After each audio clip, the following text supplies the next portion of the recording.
Welcome in Space Coast Daily. Zach Clark here at the Space Coast Daily TV studios as we get ready for the election season here with the primary election set for August 20th. And we're here to try to get to know some of the candidates. And today we have Erika Orriss, who is going to be running for House of Representatives of District 33, running with the Republican side. But she's getting ready for her race on August 20th, and she's got a loaded race with 3 other candidates. But Erika's going to talk to us about today, and she's going to inform you guys about what is important to her and what she would do here as we get into office. So thank you very much coming in today, Erika, and we look forward to getting to know you a little bit more. Wonderful, wonderful. I'm thrilled to be here. Thank you very much for having me. Erika, you are running as a Republican here for the House of Representatives, District 33. I want you to kind of introduce yourself to the audience of the Space Coast Daily and why you're running. Absolutely. Okay, well, my name is Erika Orriss. As we've said before, I'm running for State Representative of District 33.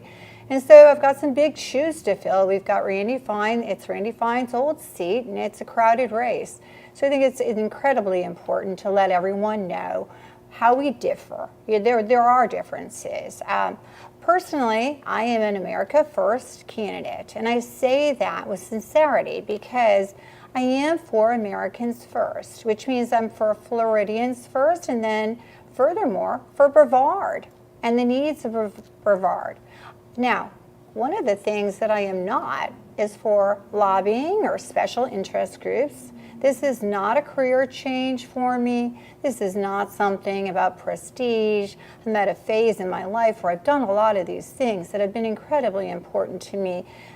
But now it is really a calling of, I can do this, I'm very qualified to do this, and how dare I not do this, step up and try to do the right thing for my future constituents. So I think that's where I want to take this. But the only special interest and lobbying group I have are the citizens of Brevard, and those are the state of Florida.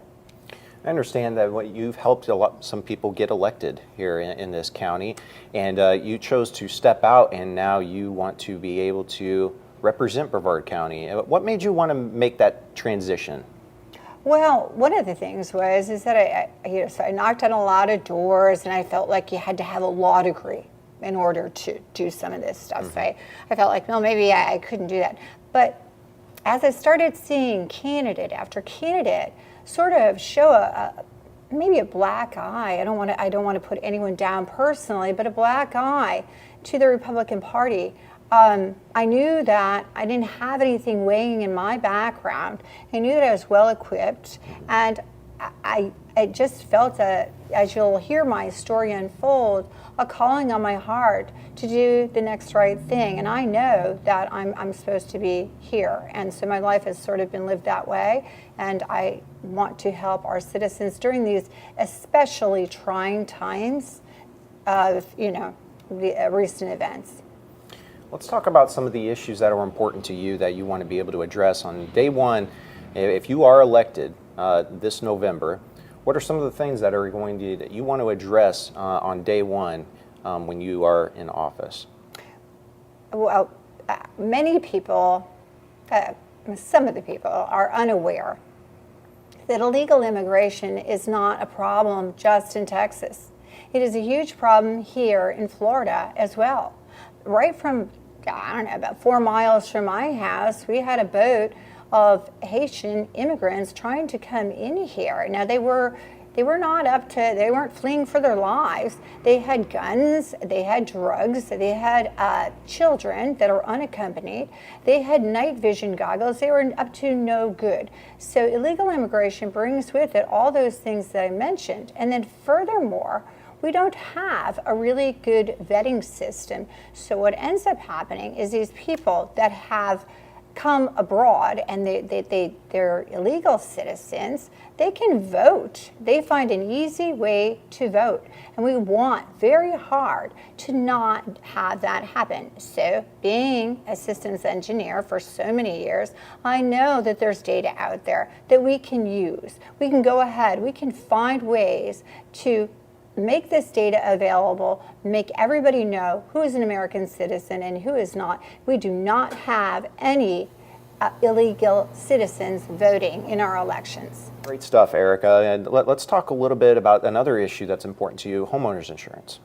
Yes, our whole entire economy, it really needs to be addressed. But what I know I can do something about at the state level is homeowners insurance. We're all struggling with it. We all feel it. And many times people blame the insurance companies, but the truth is that if the insurance companies were actually making money, they'd still be here. So we created some wonderful legislation back in 2023, assignment of benefit changes, fee multipliers, many different things we did to make, this a different legislative process for us, and then have the homeowners feel some relief. The problem is that none of that legislation was retroactive. So what happened was we had Hurricane Ian, if we all remember, and what happened with Hurricane Ian is many houses were torn up, and so what is going on now is those houses, we can't even begin to feel the changes to the legislation that we made in the 2 special sessions that Governor DeSantis held, because we're still working through 100,000 homes that need to get moved through these claims processes. And as it exists right now, every claim that is submitted before the prior legislation could kick off somewhere up to 8 different lawsuits. So here we have, it's going to take us at least 5 years to work our way on through that. We need to find a way immediately to address these homes that are still sitting there without proper legislation to address them and move them through the system quickly and see if we start to feel some relief. Her name is Erika Orriss. She's running for the House of Representatives District 33 as a Republican, a seat that's being left by Randy Fine, who is running for state senate now. So Erika is running in a crowded race here for District 33. Erika, I want you to now talk a little bit about your family, and I know they are a big part of your life, and also what made you come to Florida? What made me come to Florida? Well, I'll tell you, first of all, I'll talk about it. I don't think I mentioned enough about my husband. I would say my husband has been my biggest advocate in this, so I'm really blessed on that. But what made me come to Florida years ago was I was working in Manhattan. So when I graduated college, in these meager means that I spoke of, I was living above a store in New Jersey. What that means is you're pretty darn poor. You know, you can't even afford a regular apartment. But I found a job on Wall Street, and I started consulting, and I was back and forth. But eventually I got married, and I had a couple of children. Now, if a child gets sick, I need to be home with them, right? So that became incredibly hard. And then I got recruited by Darden Restaurants, and I came down here, and I continued on with my corporate career down here. And then I was pulled over to the Space Coast when eBay Enterprises was here, and they asked me to be their lead data warehouse manager. And so I've been here ever since. I've loved it, and that was, 12 years ago. I want to talk about what separates you from the other candidates. What is something that you really feel like you're qualified for on this job on day one? Well, this is interesting, and it sort of makes me chuckle. I did a debate the other day, and the fellow doing the debate said, well, you all sound the same, so I don't know, break it down for us. And I will break it down for you. So number one, one of my opponents chose not to even come to the debate. So to me, and she knows better. She's gone on several times. She's run for several different seats in several different districts. So she knows how important that having her voice be heard would be, and it shows a level of caring. Now so I was stuck with, well, I won't say I was stuck with, they're lovely young gentlemen next to me on this stage. However, they're talking about experience, and talking about experience mattering. Now, they could be my sons. I I have worked in corporate America as a software engineer in the financial sector for over 25 years. And these guys are, maybe a little over 25 years old. Then furthermore, I haven't just moved to Florida. I've lived here for 25 years. I have lived in Florida, this state, for 25 years. My children went to Florida public schools. My children went to Florida universities. So I am well versed in Florida education. I'm well versed in Florida. I've invested in Florida. I have real estate throughout Florida. I did not start out this way. I started out with very humble means. And that's part of the reason that I'm running as well, is that I did start out with humble means. And I managed to make that American dream come true. However, I don't know that that's really, we're able to do that so much anymore.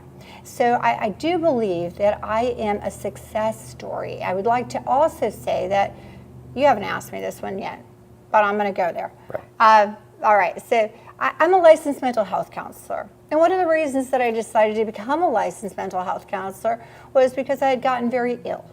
I had a life-threatening disease. I don't talk much about it. I do have a book that I put out. It's a bestseller. It's on Amazon. It just came out at the same time. So, that's kind of how God works. It's called 20 Years in 6 Months. It took me 20 years to write that book. I was paralyzed for 6 months. I mean, literally paralyzed. I couldn't even move one of my eyes, so they would tape it shut for me at night. Wow. But I knew that God had spared my life. And so when I got out of that, I decided I wanted to go to graduate school because I wanted to become a licensed mental health counselor and help other individuals. That's what I wanted to do. However, I wasn't really equipped. So here I was, like I could barely walk. I was wearing leg braces. And I finally was, but I graduated. I had 2 little kids, physically ill, graduated. Couldn't use the degree. You know why I couldn't use the degree? Why? Because you make a lot more money as a software engineer in the corporate sector than you ever do helping people.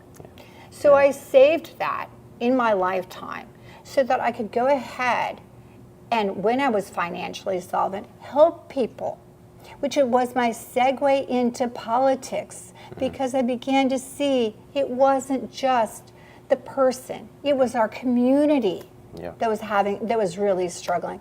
So the other thing, I have to say, that makes a huge difference. I was willing to step down in the salary that I was making to help others. When people were struggling with the pandemic, I offered pro bono services to those individuals. And I have offered those pro bono services to our firefighters.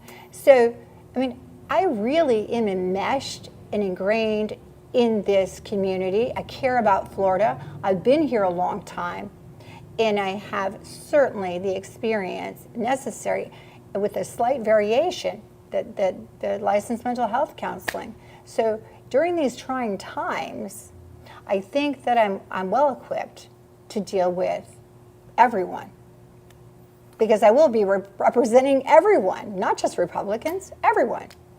Absolutely. Erika Orriss, you are running for the House of Representatives, District 33, and you're getting ready here for the primary election on August 20th. And then if everything goes well for you on August 20th, then you get ready for the November 5th election in the general. When it comes to the race in general, is there anything that you want to mention and give a final shout out to any family and friends that have helped inspire you to get into the race? Any endorsements that you want to mention that people have endorsed you in this race? I was picked up early on by Helen Volz, who we know, who has been such an instrumental guide in Brevard County. She's been county commissioner, for city council for years and years and years. She heard my story. She said, "Eric, you are such a fighter and you will fight for Brevard, and I know you will." She said, "You've got to run." I said, "Huh?" Yeah, she said, "Yeah, you've got to run." And I went home to my husband and I said, "Honey, can we survive on one income?" And he said, "Yeah, we can. You do it, because there has never been a person more called for this than you. You've got it on your heart. You're a fighter, and you will fight for the people of Brevard. You will fight for all Floridians, because that's what I always say. It's not just Brevard. It's all of Florida, because we have got to work as a unit for education, for so many different issues. We only got to talk about a couple of the issues. Obviously, we know there are a lot of issues, but I think that there will always be a lot of issues. Where we want to go is we want to make sure that the person representing us is someone that we're comfortable with. That's the thing. There's always going to be issues. What is it about the character of the person and their proven lifelong success in what they've done, even when it's been challenging and difficult? Erika Orriss, very great stuff. Thank you for coming in here today and giving us a little bit more information about you. If you want to learn more about Erika Orriss, you can go to her website, erikaorriss.com, or you can also go on her Facebook page as well. And I know you're very active on the social media channels, so if you want to be able to ask her a question or you want to know where she stands on a particular issue, you can be able to go to her website and find out where she stands on a lot of those issues. And we thank you for coming in here today, and we wish you the best of luck on August 20th. It's going to be here before you know it. We're almost a month out now from the primary election. It's going to start heating up right now. And we're very excited. Well, you know, and my telephone number is out there as well. And I encourage people to use it. My telephone number, my email, if you have any questions, I need to hear them. I want to hear them.